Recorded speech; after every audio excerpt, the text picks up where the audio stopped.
नहमदु व नसल्ली अला रसूलिल करीम। व्यूअर्स फ्रॉम माय नफ नॉलेज, अस्सलाम वालेकुम। मौजूदा दौर में मुंतशिर दिमाग और वसवसा बहुत ही ख़तरनाक बीमारी और बड़ी आफत है।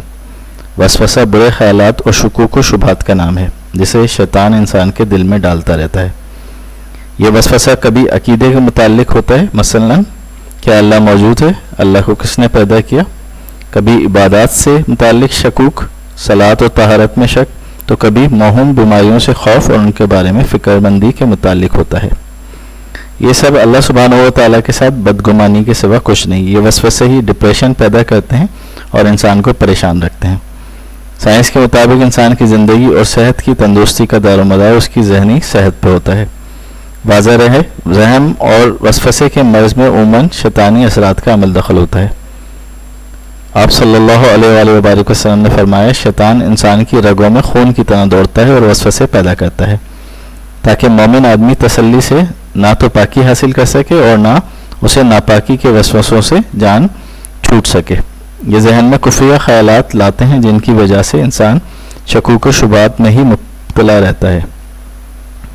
इस कैफियत में इंसान ईमान से भी महरूम हो सकता है, मायूस हो सकता है और ख़ुदकुशी जैसे बदतरीन फ़ैल में भी मुब्तला हो सकता है।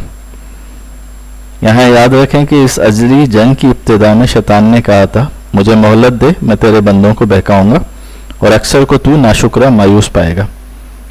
तो रब सुब्हानहू व तआला ने अशरफुल मखलूक़ात पे अपने मान की वजह से फरमाया था कि तेरा बस मेरे चुनीदा बंदों पे नहीं चलेगा। यकीन रखें, इस जंग में रब आपको कभी तन्हा शैतान के रहम करम पे नहीं छोड़ेगा। इसीलिए शैतान अगर रगों में दौड़ता है तो रब आपके अंदर से आपकी रहनुमाई करता है, आपके दिल के अंदर से। यह रहनुमाई हासिल करने के लिए आपको वसवसों से दिलो दिमाग को पाक करना होगा ताकि रब की आवाज़ बिल्कुल अंदर से सुन सकें। वसवसों और परेशान कुन ख्यालात से निजात के लिए अल्लाह सुब्हानहू व तआला ने सूरह नास में अपने 3 ख़ास नामों के साथ इन वसवसों से पनाह लेने की तलकीन फरमाई है। ये सूरह वसवसों और परेशानियों के लिए एटम बम है और उन्हें भग से उड़ाने की सलाहियत रखती है। सरकार सल्लल्लाहु अलैहि वसल्लम से रब ने फरमाया, कुल औज़ु बिरब्बिन नास मलिकिन नास इलाहिन नास।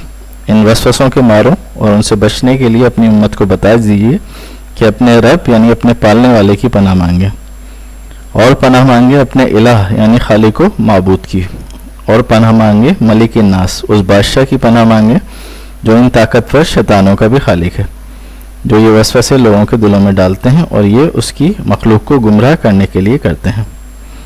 इन शैतानों का असल मकसद इंसान को रब की रहमत से मायूस करके शुक्रगुजारी के बजाय कुफ्र की तरफ माइल करना होता है। मायूसी फैला के ये इंसान को शुक्रगुजारी से रोक देते हैं और ख़ुदकुशी पर माइल करना उनका सबसे बड़ा मकसद होता है। क्योंकि जब इंसान अल्लाह सुब्हानहू व तआला की दी हुई सबसे बड़ी नेमत यानी ज़िंदगी को ख़त्म करने पर तुल जाता है तो अल्लाह ताला की सख्त नाराज़गी और उसके गज़ब का शिकार हो जाता है। वो अजीम नेमत वाली ज़िंदगी जो उम्मत मुहम्मदिया सल्लल्लाहु अलैहि वसल्लम को दी गई और जिसकी ख्वाहिश कई अम्बिया ने फरमाई थी, मगर बास कमज़ोर दिल इंसान वसवसों के इस कदर शिकार हो जाते हैं कि वो तंगी, बेचैनी, हसरत और नदामत, खौफ और दहशत की वजह से अपनी इसी नेमत यानी ज़िंदगी को ख़त्म कर लेते हैं और फिर अल्लाह सुब्हानहू व तआला की नाशुक्री की वजह से उसके गज़ब के सज़ावार बन जाते हैं। याद रहे ये वसवसे कभी अल्लाह की तरफ से अताब भी होते हैं, जैसे कि अरशाद रब्बानी है, और जो मेरी याद से रूगर्दानी करेगा उसकी ज़िंदगी तंगी में रहेगी। तो कभी अल्लाह की तरफ से आजमाइश होती है ताकि इसके गुनाहों की मग़फ़िरत और बुराइयों का कफ़ारा हो जाए। नबी करीम सल्लल्लाहु अलैहि वसल्लम का इरशाद है, मुसलमान को कोई तकलीफ़ और परेशानी, बीमारी, फ़िक्र व गम और मुसीबत नहीं लाहक होती, यहाँ तक कि जो कांटा उसे चुभता है, मगर अल्लाह उसके ज़रिए उसके गुनाहों को मिटा देता है। ऐसे गैर इख्तियारी वसवसे आना और बुरा समझना उन्हें ईमान की अलामत भी है। जैसे कि हदीस मुबारका में सहाबा कराम में से कुछ लोग नबी करीम सल्लल्लाहु अलैहि वसल्लम की खिदमत में हाजिर होकर कहने लगे, हम अपने दिलों में कुछ ख्यालात ऐसे पाते हैं कि हम में कोई उनको बयान नहीं कर सकता। आप सल्लल्लाहु अलैहि वसल्लम ने फरमाया, क्या वाकई तुम इस तरह पाते हो? सहाबा ने अर्ज़ किया, जी हाँ। आपने फरमाया, तो ये वाज़ेह ईमान है। लिहाजा इन ख्यालात और वसवसों से परेशान ना हो और उनका इलाज ये है कि उनकी तरफ बिल्कुल ध्यान ना दिया जाए اور دل میں جگہ نہ دی جائے، نہ لوگوں کے سامنے ان کا اظہار ہو بلکہ ان کا خیال جھڑک کر ذکر اللہ کی کثرت کا اہتمام کرنا چاہیے۔ مراقبے کے ذریعے بیکار خیالات کی دھن ذہن سے چھٹا دیں تاکہ رب کی آواز اندر سے سن سکیں۔ حدیث مبارکہ میں ہے، رسول اللہ صلی اللہ علیہ وآلہ وسلم نے فرمایا، شیطان تم میں سے کسی کے پاس آتا ہے تو کہتا ہے کہ اس طرح کس نے پیدا کیا، اس طرح کس نے پیدا کیا، یہاں تک کہ وہ کہتا ہے کہ تیرے رب کو کس نے پیدا کیا۔ تو جب وہ یہاں تک پہنچے تو اللہ سے پناہ مانگو، اس وسوسے سے اپنے آپ کو روک لو۔ لہٰذا ان وسوسوں کے علاج کے لیے مذکورہ نسخہ نبوی صلی اللہ علیہ وآلہ وسلم پہ عمل کیا جائے۔ یہ 8 طریقے ہیں جن کی مدد سے آپ وسوسے اور پریشانی سے بچ سکتے ہیں۔ پہلا وسیلہ اللہ کی پناہ طلب کرنا، یعنی اعوذ باللہ من الشیطان الرجیم۔ ارشاد ربانی ہے، اگر آپ کو کوئی وسوسہ شیطان کی طرف آئے تو اللہ کی پناہ طلب کریں، بلا شبہ وہ خوب سننے والا، خوب جاننے والا ہے۔ ایسا کرنے سے اللہ سبحانہ و تعالیٰ انسان کو شیطان کے فتنے اور اس کے وسوسے سے محفوظ رکھتا ہے۔ لہذا جب شیطان دلوں میں وسوسہ پیدا کرے تو شیطان کے خالق اور اپنے خالق یعنی اللہ سبحانہ و تعالیٰ سے مدد لیا کریں، وہ شیطان کی شر سے ہمارے لیے کافی ہوگا۔ دوسرا طریقہ اور وسیلہ یہ ہے کہ ایک مسلمان کے لیے ضروری ہے وہ شیطانی وسوسوں کو حتی الامکان دفع کرے، ان پہ کوئی توجہ نہ دے، اپنی مضبوط قوت ارادی کی وجہ سے۔ بعض صحابہ کرام نے نبی کریم صلی اللہ علیہ وآلہ وسلم سے وسوسوں کے بارے میں شکایت کی تو آپ نے فرمایا، تم میں سے کسی کے پاس شیطان آ کے کہتا ہے کہ اس کو کسی نے پیدا کیا، اور یہاں تک کہ وہ اس حالت کو پہنچ جاتا ہے کہ کہتا ہے تمہارے رب کو کس نے پیدا کیا، تو فوراً اللہ کی پناہ طلب کرو اور باز آ جاؤ۔ تیسرا وسیلہ اللہ پہ توکل۔ وسوسوں اور برے خیالات کو ختم کرنے کا سب سے بڑا ذریعہ اللہ سبحانہ و تعالیٰ کی ذات پر مکمل اعتماد و توکل ہے۔ ارشاد ربانی، جو اللہ پہ بھروسہ کرے گا اللہ اس کے لیے کافی ہے۔ اور ایک اور جگہ فرمایا، کیا خدا اپنے بندے کے لیے کافی نہیں ہے؟ چوتھا وسیلہ اور طریقہ قرآن پاک کی تلاوت ہے۔ ارشاد ربانی، یہ قرآن جو ہم نازل کر رہے ہیں مومنین کے لیے سراسر شفا ہے۔ قرآن میں عام شفا ہے جو دل کی بیماریوں کو بھی شامل ہے۔ سورہ ناس اور سورہ بقرہ کی کثرت کیجیے۔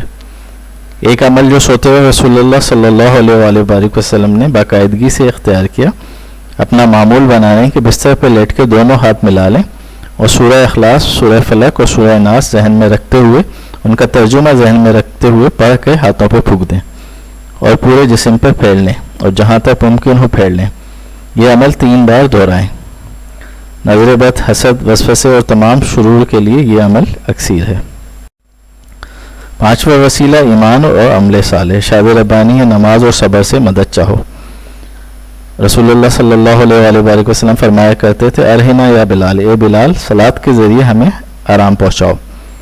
صلاۃ آپ علیہ السلام کی آنکھوں کی ٹھنڈک ہے۔ جب بھی آپ علیہ السلام کو کوئی مسئلہ درپیش آتا آپ نماز کا سہارا لیتے تھے۔ چھٹا وسیلہ اللہ سبحانہ و تعالیٰ کا ذکر ہے۔